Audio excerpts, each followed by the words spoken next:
যারা ইসলামের স্বার্থের পক্ষে, যারা ইসলামের সুমহান স্বার্থ রক্ষায়, মুসলিমদের 50 বছর আগ থেকে মৌলিক যে দাবিগুলো আছে বাংলাদেশে তা আদায়ে এবং ইসলাম বিরোধী যে কোনো এজেন্ডাকে নস্যাৎ করে দিতে জাতীয় সংসদে তারা 14 কোটি মুসলমানের পক্ষে প্রতিনিধিত্ব করবে, এইরকম একটি দল খেলাফা প্রতিষ্ঠার আগেও সংসদে থাকুক ইসলামী রাজনীতির ব্যানারে, এটাই আমি চাই।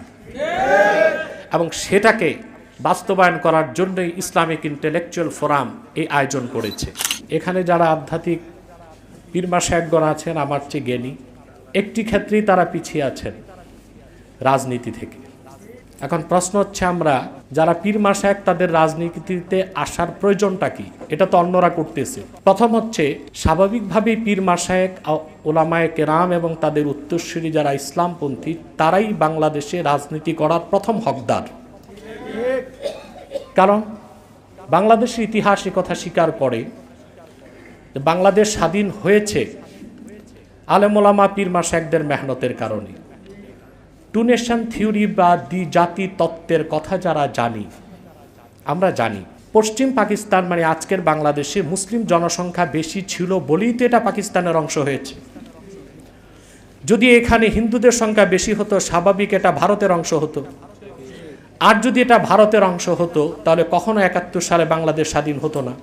এখানে মুসলিম পপুলেশনটা হলো কি করে? অসংখ্য পীর মাশায়েখের খেদমতের কারণে। তার মধ্যে অন্যতম শাহ কারামত আলী জৌনপুরি রহমতুল্লাহ আলী। ডব্লিউ হান্টার তার দ্য ইন্ডিয়ান মুসলিম বইতে বলেছে, শাহ কারামত আলী জৌনপুরি রহমতুল্লাহ নীরব বিপ্লবে তার হাতে 2 কোটি লোক ইসলাম গ্রহণ করে মুসলমান হয়েছে। পরবর্তীতে ফুরফুরার উত্তরসূরি সারসিনা এবং তাদের খোলাফাগণ এদেশে নীরব বিপ্লব করে এসেছে। ইসলামী আন্দোলনের নেতারা জীবন দিয়েছে, সংগ্রাম করেছে, আন্দোলন করেছে, ঘাম দিয়েছে, রক্ত দিয়েছে। এসব কিছুর কারণেই বাংলাদেশ স্বাধীন হয়েছে। সেজন্য আমি আগেও বলেছি, পরাজিত সরকার দেশে থাকতেও বলেছি, মুজিবকে যদি বলা হয় বাংলাদেশের রাজনৈতিক স্থপতি, মাওলানা কারামত আলী জৌনপুরি হচ্ছেন আধ্যাত্মিক স্থপতি। অতএব আলেম ওলামা পীর মাশায়েখ তারাই তো রাজনীতিতে প্রথম হকদার। কিন্তু আমরা কেন পিছিয়ে আছি? এখন আমাদের মধ্যে কিছু হীনমন্যতা আছে। পীর মাশায়েখ আমরা মনে করি আমাদের পূর্বপুরুষ তো রাজনীতি করে নাই, আমরা করব কেন? এটা একটা বড় সমস্যা। আমাদের দাদাগণ, পূর্বপুরুষগণ যে সময় ছিল সেটা ছিল ইংরেজদের সময়। তখন তাদের চেষ্টাই ছিল মুসলমানদেরকে কিভাবে দ্বীনের উপর প্রতিষ্ঠিত রাখা যায়। সেজন্য তারা রাজনীতির চিন্তাটাও করতে পারেন নাই। কিন্তু তারা তো আমাদেরকে একটি স্বাধীন রাষ্ট্র উপহার দিয়ে গিয়েছেন। এখন আলেম ওলামা কেন রাজনীতিতে আসবে না, এটা আমার প্রশ্ন। তবে আমার ব্যক্তিগত অভিমত হচ্ছে, আমি খেলাফায় বিশ্বাসী কঠোরভাবে। তবে আমি এটাও মনে করি, আয-যারুরাতু তাতাকাদ্দারু বিকদরি যারুরাহ, বিশেষ প্রয়োজনে বিশেষ সময়ে আমি চাই ইসলামের ব্যানারে শক্তিশালী একটি প্রতিনিধি দল জাতীয় সংসদে থাকবে, যারা ইসলামের স্বার্থের পক্ষে, যারা ইসলামের সুমহান স্বার্থ রক্ষায়, মুসলিমদের 50 বছর আগ থেকে মৌলিক যে দাবিগুলো আছে বাংলাদেশে তা আদায়ে এবং ইসলাম বিরোধী যে কোনো এজেন্ডাকে নস্যাৎ করে দিতে জাতীয় সংসদে তারা 14 কোটি মুসলমানের পক্ষে প্রতিনিধিত্ব করবে, এইরকম একটি দল খেলাফা প্রতিষ্ঠার আগেও সংসদে থাকুক ইসলামী রাজনীতির ব্যানারে, এটাই আমি চাই। এবং সেটাকে বাস্তবায়ন করার জন্যই ইসলামিক ইন্টেলেকচুয়াল ফোরাম এই আয়োজন করেছে।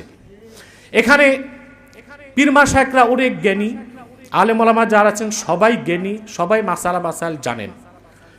ইসলামী রাজনীতিটা দ্বীনের অংশ, এটাকে অস্বীকার করার কোনো সুযোগ নেই।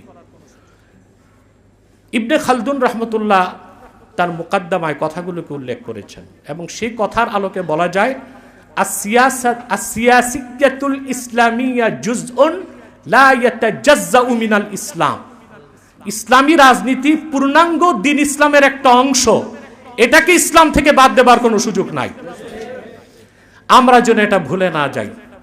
এখন আমাদেরকে রাজনৈতিকভাবে ঐক্যবদ্ধ হতে হবে, এটা প্রয়োজনের দাবি। আওয়ামী লীগের দুঃশাসন, ভারতের আধিপত্যবাদ থেকে বাংলাদেশকে আমরা মুক্ত করতে পেরেছি, এটা আমাদের প্রথম সফলতা। আবার যেন পশ্চিমা আগ্রাসন বাংলাদেশে বিষ দাঁত বসাতে না পারে। ট্রান্সজেন্ডারের মতো ইসলাম বিরোধী কোনো জিনিস যেন আমাদের দেশে প্রতিষ্ঠিত হতে না পারে, এবং ইসলাম ও মুসলমানের আকীদার সাথে, ইসলামের আকায়েদের সাথে সাংঘর্ষিক কোনো বিষয়কে বাংলাদেশে বাস্তবায়ন করতে দেওয়া হবে না, সরকার যেই থাকুক। এখন আমরা পীর সাহেবরা যদি 50 লক্ষ মুরিদ নিয়ে মাঠে এগুলো বলি, যারা রাষ্ট্র ক্ষমতায় থাকে তাদের কর্ণকুহরে কথাগুলো তো পৌঁছে না। সেজন্যই আমাদেরকে একটি রাজনৈতিক প্ল্যাটফর্মে আসতে হবে। এটা হচ্ছে এখন প্রয়োজনের তাকাজা। সেটা কিভাবে আসবো? প্রথমে তো আমাদের নৈতিকভাবে এই সিদ্ধান্তে পৌঁছতে হবে, হক্কানি পীর মা সাহেবগণ নিজেরা যদি রাজনীতিতে নাও আসেন, অন্তত তাদের প্রতিনিধিদেরকে দিতে হবে। কি আশ্চর্যের বিষয়, আমাদের ট্যাক্স, আমাদের পয়সায় গুলি কিনা হয়, আর ইসলামের স্বার্থ আদায় আমরা যখন মাঠে নামি আমাদের কেনা টাকার গুলি আমাদের বুকে মারা হয়। এটা আর কতদিন? সুদীর্ঘ 50 বছরে আমাদের সাথে প্রতারণা করা হয়েছে। ছাত্র আন্দোলন সফল হয়েছে একদিনে নয়, ওলামায়ে কেরাম রক্ত দিয়ে এসেছে বহু আগ থেকে। 13 সালের 5ই মে কত হাজার মানুষকে শহীদ করা হয়েছে, তদন্তে বের করে আনা উচিত। পরবর্তীতে ভাস্কর্য বিরোধী আন্দোলনে আলেম ওলামা রক্ত দিয়েছে, এদেশের মুসলমানরা জীবন দিয়েছে। আলেম ওলামা পীর মা সাহেবগণ আন্দোলনের যে অগ্নিয়গিরি সৃষ্টি করে দিয়েছিল, ছাত্ররা সেই আগ্নেয়গিরিতে আগুন লাগিয়ে শুধু অগ্নুৎপাত ঘটিয়েছে। অতএব দেশের সকল নীতি নির্ধারণী কাজে যদি বৈষম্য বিরোধী আন্দোলন সফল করে একটি এমন বাংলাদেশ আমরা গঠন করতে চাই, যেখানে থাকবে জাস্টিস, ন্যায় বিচার, যেখানে প্রতিটি কাজে থাকবে ট্রান্সপারেন্সি, স্বচ্ছতা, আলেম ওলামা পীর মা শায়েখদেরকে বাদ দিয়ে এটা কিয়ামত পর্যন্ত সম্ভব হবে না। সেই প্রয়োজনের দিক লক্ষ্য করে আলেম ওলামা পীর মা শায়েখদেরকে আমি খোলামেলাই বললাম, আগে কথাগুলো বলেছি কিনা আমি জানি না, আমি দুঃখিত, আমি দেরিতে এসেছি। আলেম ওলামা পীর মা শায়েখদেরকে রাজনৈতিক একটি প্ল্যাটফর্ম গঠন করতেই হবে। ব্যক্তিগতভাবে আমি কোনোদিন নির্বাচনে যাব না, এটা আমার নিজস্ব বিষয়, কিন্তু আমি চাই একটি দল সংসদে যেতে হবে। পীর মা শায়েখরাও যদি সরাসরি নির্বাচনে না আসেন, আপনাদের পক্ষ থেকে সর্বাত্মক সহযোগিতা, নৈতিক সমর্থন, আর্থিক সমর্থন দিয়ে একটি রাজনৈতিক প্ল্যাটফর্ম যেটা ইসলামের স্বার্থে কাজ করবে, যারা জাতীয় সংসদে 14 কোটি মুসলমানের পক্ষে কথা বলতে পারবে, সেই রকম পরিবেশ সৃষ্টি করার জন্য আপনাদেরকে এগিয়ে আসতে হবে। এটা আপনাদের কাছে আমার বিনীত আবেদন।